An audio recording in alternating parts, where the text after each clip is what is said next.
Bonjour petit. Pourquoi tu portes les gants? Pourquoi tu portes les gants? Pour me protéger. Pour te protéger contre le corona. Tu fréquentes? Oui, Et comme il n'y a pas d'école, tu es venu vendre? C'est tes parents qui t'envoient en route? Ok, d'accord. Tu es sûr que ça te protège le gant là? oui. Comment ça te protège? Quand quelqu'un veut me saluer, je salue et que ça me protège. Ok, ça va, ça va, ça va. c'est bon. Entends? Ouais. Fixe! Entends? Fixe! Entends? Fixe! Voilà! Bonjour les enfants! Bonjour les enfants! Bonjour monsieur, je suis votre maître mon ami. Bonjour les enfants! Parlez un peu plus fort que ça. Bonjour les enfants! Vous savez pourquoi vous ne battez pas à l'école? Vous savez pourquoi vous ne battez pas à l'école? Tu sais pourquoi tu ne bats pas à l'école? Viens, viens, viens. Explique-moi, pourquoi tu ne bats pas à l'école? Parce qu'il y a une maladie, il y a le coronavirus. Pourquoi est-ce qu'on vous a dit de rester à la maison? Il y a une maladie qui s'appelle coronavirus. Voilà, il y a une maladie qui s'appelle coronavirus. Toi, tu sais pourquoi on vous a dit de rester à la maison? Hein? Pourquoi? Il y a une maladie. Qui s'appelle corona, c'est tout ce que vous savez, non? Est-ce que vous restez dans la maison? Toi, par exemple, quand je suis arrivé dans ce quartier, je suis au quartier qu'on appelle Soweto, c'est pas loin de Manguier. Toi, quand je suis arrivé, tu étais chez le voisin. Toi, quand je suis arrivé, tu étais en train de te balader là-bas en haut. En fait, je fais cette vidéo, je suis au quartier Soweto, je fais cette vidéo parce que j'aimerais vous dire qu'est-ce qui a changé dans la vie des Camerounais face à cette pandémie qui secoue le monde entier. Le gouvernement camerounais a décidé de laisser les enfants à la maison. Mais, est-ce que ces enfants-là restent vraiment à la maison? Je ne pense pas. Parce que là, par exemple, je suis au quartier Soweto. C'était mieux qu'on les laisse partir à l'école. Parce que c'est encore plus grave. Il y a certains qui sont allés vendre les arachides. Comme tu vois, ton enfant vend les arachides. Moi, il n'aime pas ça. Il y a certains qui sont allés vendre les arachides. Il y a certains qui sont allés vendre l'eau glacée. Donc, c'était mieux qu'on les envoie à l'école. Vraiment. Maintenant, je fais cette vidéo pour vous expliquer qu'est-ce qui a changé dans le quotidien des Camerounais. On va aller voir les benzikineurs.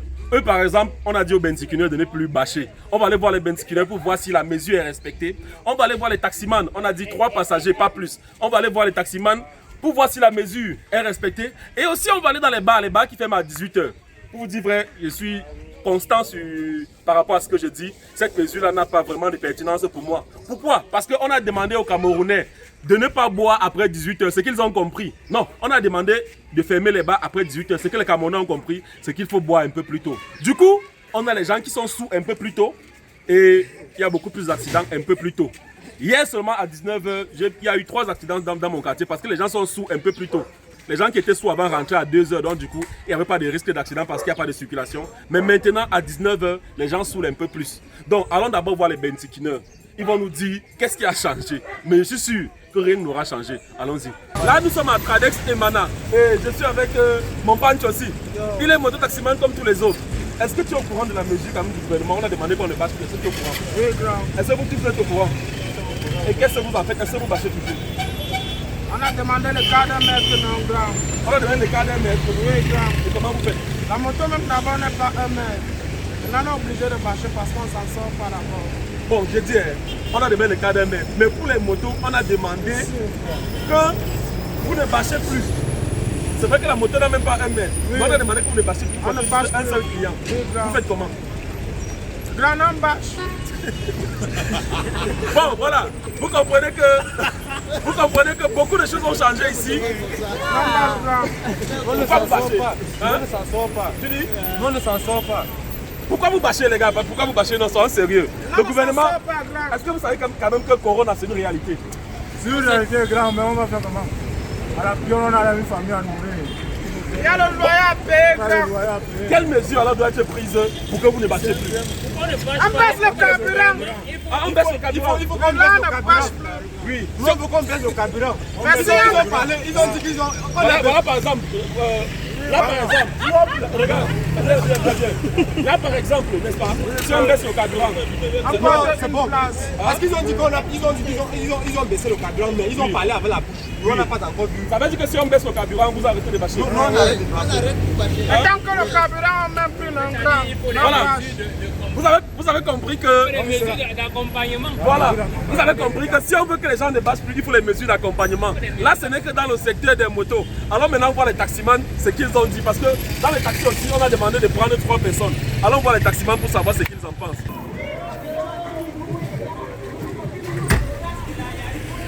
Bon, qu'est-ce qui se passe là présentement? Je suis là depuis 30 minutes en train d'essayer de stopper le taxi. Là, j'ai stoppé ce taxi avec une personne, il y avait que 2 personnes derrière. Il me disait qu'il allait prendre une 3e personne, mais là, 2 personnes descendaient, c'est pour ça qu'il s'est arrêté. Mais depuis que j'essaie de stopper le taxi, personne ne me prend. Il y a toujours 2 personnes derrière. Je suis au Carrefour, Hôtel Le Paradis, et j'essaie encore. Là, il y a 2 personnes derrière et il ne s'est pas arrêté. Donc voilà, en fait, c'est pour vous dire que je ne sais pas ce qui se passe, mais les taximans, eux, respectent les mesures du gouvernement. Là, il y a plusieurs taximans en train de laver. Là, c'est un taximan, n'est-ce pas? Tu es taximan. Bonsoir, mon frère. T'as dit quoi? Ça, c'est salut comme avec le coude. Voilà. Donc, toi, tu respectes aussi ça. Pour vous dire vrai, les taximans respectent la mesure. Depuis que je suis là, tous les taximans ont 2 passagers derrière, comme le gouvernement a demandé. Pourquoi vous êtes contraint à respecter vous? Toi, tu es taximan, tu respectes. Pourquoi est-ce que tu es contraint à respecter? Parce que le gouvernement nous a demandé de respecter la loi. Et nous, les taximans, on respecte toujours la loi. Oui. On n'est pas contre la loi. Oui. Maintenant, on nous a demandé de poser 2 personnes par derrière. C'était d'abord 4 personnes. Maintenant, ils ont retiré une personne. Ils disent maintenant c'est 4 personnes avec le chauffeur. Oui. Bon, maintenant, on a parlé que de 2 personnes qui on prend toujours derrière là, avec une personne devant, on ne s'en sort pas. Oui. Maintenant, vous avez fait Bon, quoi? on a demandé au gouvernement s'il peut nous baisser le prix de carburant. Le prix du carburant. Ça peut aider. Comme les tous les mototaximans modes. ont dit oui. Parce que là, de cette manière-là, on ne s'en sort pas. Comment vous en sortir alors? Bon, s'il vous plaît, parce que ici, là, je peux en mentir parce qu'on ne s'en sort pas. Ah, Parce oui. que, oui, tu peux travailler. Si tu travailles maintenant, tu fais 100 km, tu peux rentrer, tu comptes. 100 km, tu vas travailler au moins, c'est 11 000. 11 000. Tu vas consommer 6 500. Et tu verses combien par chambre? Et au patron, tu vas lui compter. Le patron, c'est 5 000 $ à la recette. Mais pourquoi vous ne vous en sortez pas? Parce que là, j'ai vu quelque part que les transporteurs interurbains voulaient faire grève, je ne sais pas si c'est vrai, mais les taximans, on ne parle pas de grève ici, mais les gars respectent quand même. Pourquoi est-ce que les gars sont contraints à respecter? Il y a la police dehors. Il y a la police dehors, si tu poses 3 personnes derrière, la police va t'interpeller. Ah, maintenant j'ai compris pourquoi les taximans respectent. Apparemment, et depuis que je roule, je vois les policiers un peu partout. Quand tu portes 3 personnes derrière, on t'arrête. Et c'est pour ça, Ouais, c'est ce qu'on appelle la peur du gendarme. Et quand on t'arrête, quand tu arrêtes, tu payes d'abord, c'était d'abord 25 000 Oui. l'amende. Quand tu prends 3 personnes. Maintenant, c'est plus ça. Ils ont dit que maintenant, là, quand tu prends avec 3 personnes, tu vas gagner ta voiture. Quand ça va, quand le coronavirus va venir, tu vas venir récupérer la voiture, payer pour récupérer la voiture. voilà une très belle mesure. Avant, quand on te prenait, tu payais 25 000. Mais maintenant, avec le corona, on ne te demande pas l'argent. On prend ta voiture, on va garder. On attend que le corona finisse et on te remet ta voiture. Donc, c'est pour ça que du coup, vous êtes contraints à... Respecter. Je crois que des mesures comme ça sont bien pour les pays comme le Cameroun. Quand il y a l'argent, après on fait n'importe quoi. Si on disait par exemple qu'on donne une amende de 50 000, je suis sûr qu'il y a des policiers qui vont arriver donner 2 000. Mais maintenant, comme tout le monde sait que non, on prend ta voiture, on ne te demande pas ton argent. Beaucoup de gens respectent. Et je crois que cette mesure est bonne. Mais vraiment, si on peut faire quelque chose, parce que là vraiment, ils ne s'en sortent pas. Et s'ils ne s'en sortent pas, c'est que même les patrons ne s'en sortent pas, n'est-ce pas? Oui, Là, mais c'est ta voiture? Non, c'est pas ma voiture. C'est la voiture du patron. Oui, moi j'ai la recette. Et depuis que ça a commencé, ta recette est à côté. Depuis que ça a commencé, maintenant le patron il prend 25 000, alors qu'on n'a même pas baissé le prix des papiers. Le patron lui-même, ça y est plus même. 25 000 comment? Je lui donne 25 000 maintenant par semaine. Parfois, quand ça sort, comme ça sort, je lui donne. Si c'est 30 000, je lui donne. Si c'est 25 000, je lui donne. C'est comme ça maintenant. Mais jusqu'à là, il ne s'en sort pas parce que les papiers là, on n'a pas baissé le prix de tasse. Oui. On peut toujours les tasses normalement. Bon, du coup, peut-être pendant cette période, il serait important peut-être de baisser les taxes comme ils demandent, ou alors baisser le prix du carburant. Je ne sais pas si c'est possible.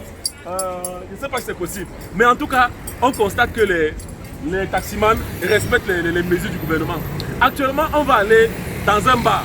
On va aller dans un bar et comme je disais dès le départ, je vais vous montrer que on a demandé aux gens de fermer les bars à 18 h. Les Camerounais ont compris que maintenant il faut boire un peu plus tôt. Je vais vous montrer qu'il y a les gens, peut-être on ne va pas les filmer, mais je vais vous montrer qu'il y a les gens qui sont en sous un peu plus tôt que possible. Donc, allons dans les bars de Yaoundé pour voir comment ça se passe là-bas. Merci mon frère. Voilà. Donc, voilà, je suis. Venez. Vous avez remarqué que je n'ai pas fait l'image du bar parce que vous connaissez comment les bars fonctionnent au Cameroun. Mais par contre, je suis là. Je suis dans un autre quartier. Je suis avec des enfants hyper gentils. Vous êtes tous des élèves, n'est-ce pas? Ouais. Vous êtes tous des élèves. Et voilà. Vous regardez, vous remarquez cet anneau de fortune là? C'est ce que les enfants ont construit pour essayer de passer du temps. Parce que qui a construit l'anneau là? C'est toi. Ouais. Pourquoi tu as construit l'anneau? Bon, en fait, parce qu'on s'ennuie à la maison, à Oui. part lire les cahiers et les cours sur Internet, c'est pas facile. Oui. Donc, du coup, pour passer un peu de temps entre nous, Ouais. on a eu l'idée de construire cette De année. construire l'anneau. Là, vous n'êtes pas en vacances.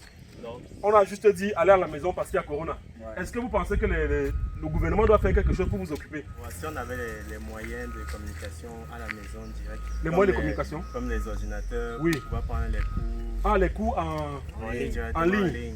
Ah, ça Là, aussi. ça sera sûr, mais... Là, vous n'avez rien à faire. Non, là, Vous on lisez n'a les rien cahiers. fait. Et là, ils ont créé cette année de fortune. Et par rapport à Corona, on dit pas de contact et tout et tout. Comment vous faites? Toi, explique-nous. Toujours aussi au basket avec eux. Hein? En fait, on joue sans se toucher. Oui.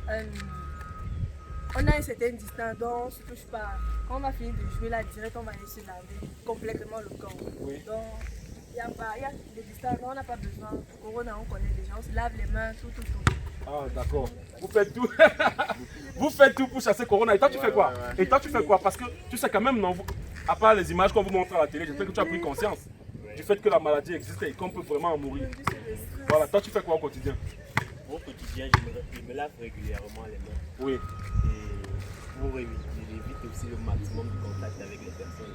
Ok, d'accord. Ouais, bien, on ne se touche pas trop, pas de contact rapproché. Quoi. Ouais, ouais. Et j'ai aussi de me toucher le nez. C'est ça le plus important. Parce qu'il y a beaucoup de gens qui se lavent les mains, par exemple pour entrer quelque part, et après, ils se touchent le nez encore pour aller saluer les gens et tout, pour aller toucher les choses. Une fois que tu as lavé les mains et que tu entres quelque part, ne te touche plus. En ressortant, il se lave pas les mains. Voilà, vous avez compris que beaucoup de choses ont changé depuis que cette histoire de Corona est arrivée chez nous. Les enfants sont oisifs, les mototaximans demandent les mesures d'accompagnement. On espère que le gouvernement va accompagner tout le monde pour que durant cette période de confinement, que tout se passe bien, que voilà, on stoppe l'avancée de cette maladie. Comment? La pandémie. Ouais, on stoppe la pandémie. D'accord? Allez, les gars, on dit quoi? Je vais encore tirer une dernière fois. Parce que les gens qui ont vu ça, ils ont cru que je suis mouilleur.